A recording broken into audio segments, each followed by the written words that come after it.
Не все пришли почему-то на урок. Кто-то опаздывает, а кто-то прогуливает мой урок.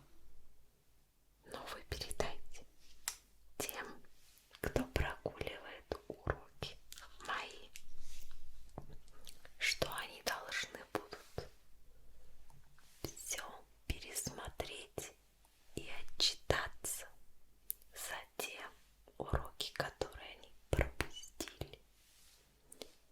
Я не люблю прогульщиков, зато приятно видеть среди вас активистов в первых рядах. Я ценю это. Итак, начнем наш урок.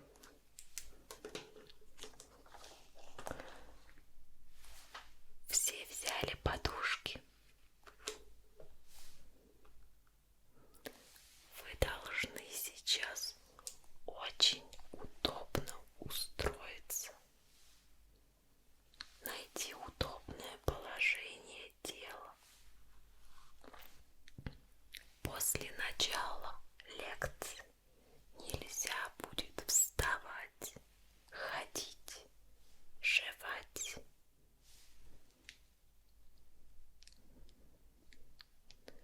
Должно быть полное погружение в мою мысль, в то, что я буду рассказывать. Только мой голос должен присутствовать в ваших мыслях и голове. В итоге вы должны будете уснуть или полностью расслабиться. Чтобы не отвлекаться в дальнейшем, вы должны сейчас поставить лайк нашему уроку. Так, я слежу за вами пальчиком или мышкой. Нажимаем лайк. Так, кто не нажал? Таня, не дизлайк нажимаем. Нажимаем лайк. Я знаю, что ты по ошибке. Исправляйся. Хорошо, я вижу, что ты нажала лайк.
Михаил, проходи. Если среди вас есть новенькие, и вы не понимаете, что у нас происходит, не спрашивайте, не мешайте другим. Просто присоединяйтесь, берите подушку и погружайтесь в мир АСМР. Если кому-то стало холодно, вы можете накрыться одеялом или пледом. Итак, приступим к нашему уроку.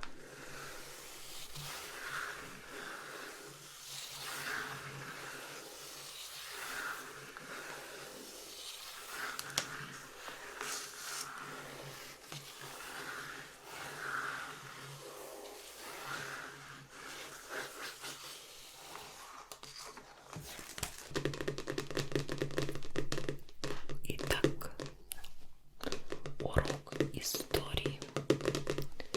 История России. Сегодня очень важная тема.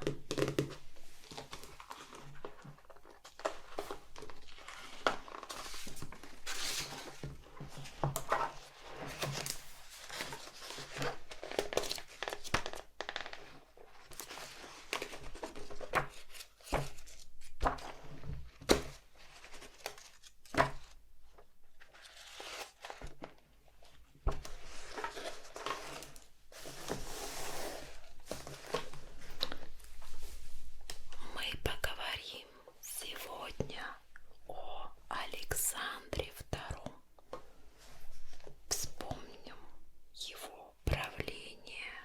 И, конечно, самая главная тема – это крестьянская реформа 1861 года.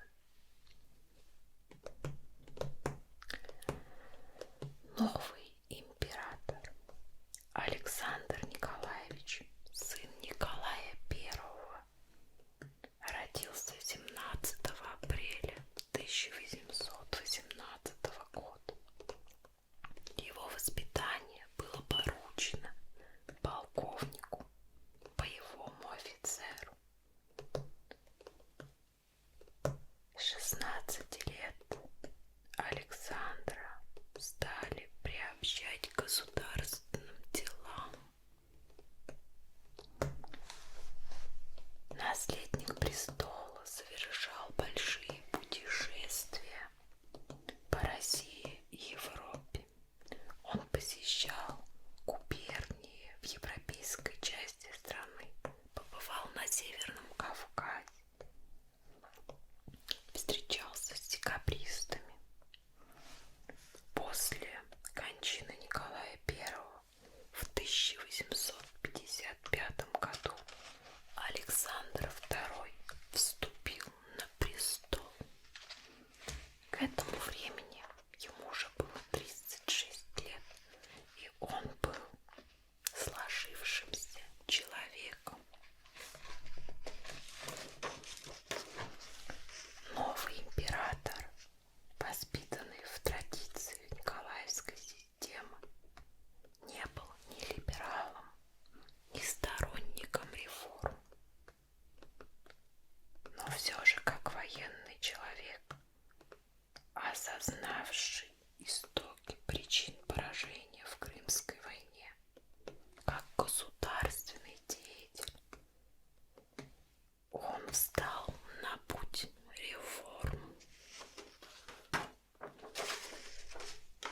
Именно он и отменил, что отменил он в 1861 году. Он отменил крепостное право в России. Каковы же причины этого события? Первая причина – это необходимость ликвидации отставания от индустриально развитых стран. Крепостное право тормозило развитие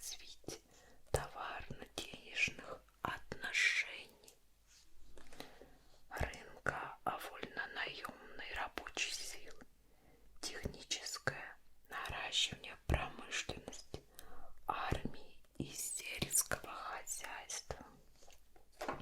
Второй причиной была необходимость ослабления социального напряжения. Сохранение крепостного права вызывало недовольство крестьян. В ряде губерний вспыхивали восстания. Кроме того, нельзя было не учитывать общественное мнение как внутри страны, так и европейских стран. Как же прошла подготовка к этой реформе?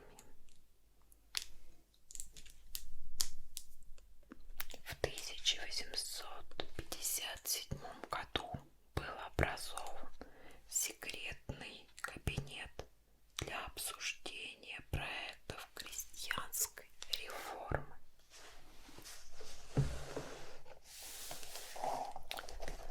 Члены комитета в течение года рассматривали проекты. Многие помещики к тому времени поняли, что лучше принять участие в подготовке реформы и направить это в выгодное русло для себя. В 1858 году секретный комитет был преобразован в главный комитет по крестьянскому делу. Итак, в чем же сущность и содержание реформы? Кто у нас еще не спит? Всем спать. Тихо. Итак, 19 февраля 1861 года император Александр II подписал манифест, возвещавший отмену крепостного права, а также ряд законов, которые регулировали проведение реформы. Вот здесь у нас сам император и его документ.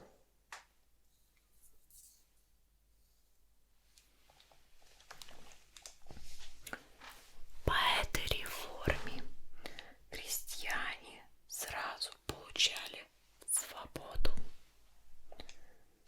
то есть свободу перемещения, заключения брака, гражданских сделок, торговли, перехода в другое сословие.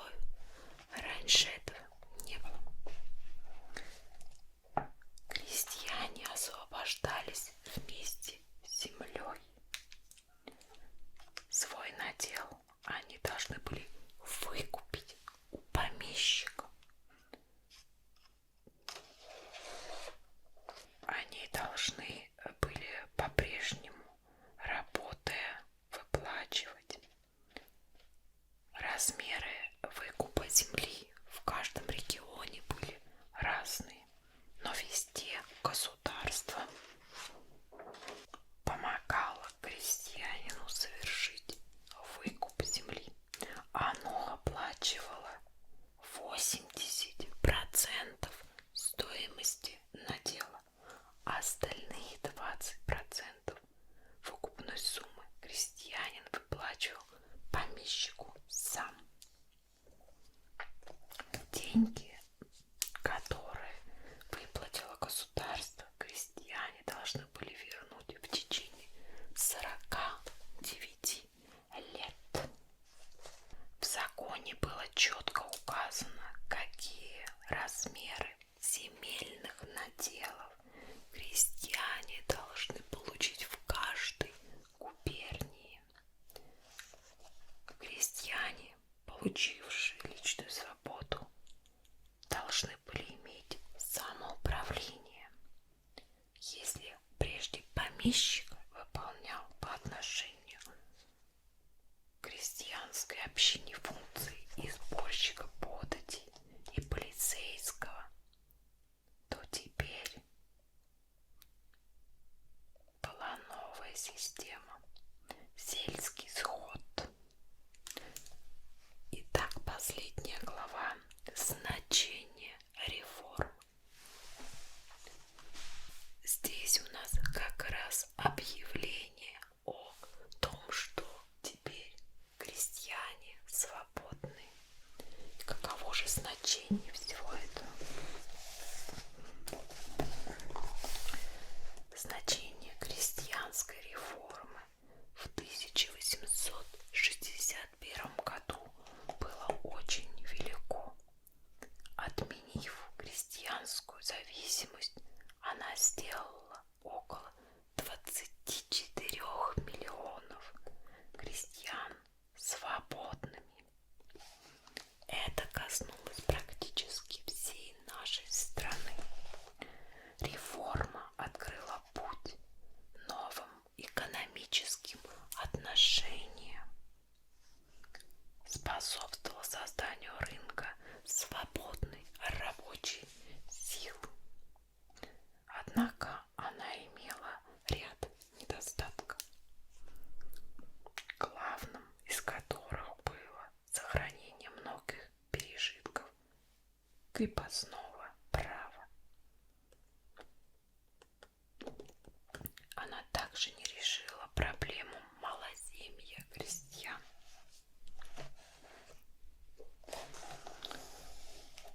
Как у любой реформы есть свои плюсы, есть свои минусы, но об этом мы поговорим в следующий раз. Кроме того, не только в России было отменено крепостное право. Оно было отменено и в других странах тоже. Итак, наш урок подходит к концу. Ваше домашнее задание — это поставить лайк, те, кто еще не поставил, и написать в сочинениях комментарий, что ты запомнил из этого урока. Еще хотелось бы узнать ваше мнение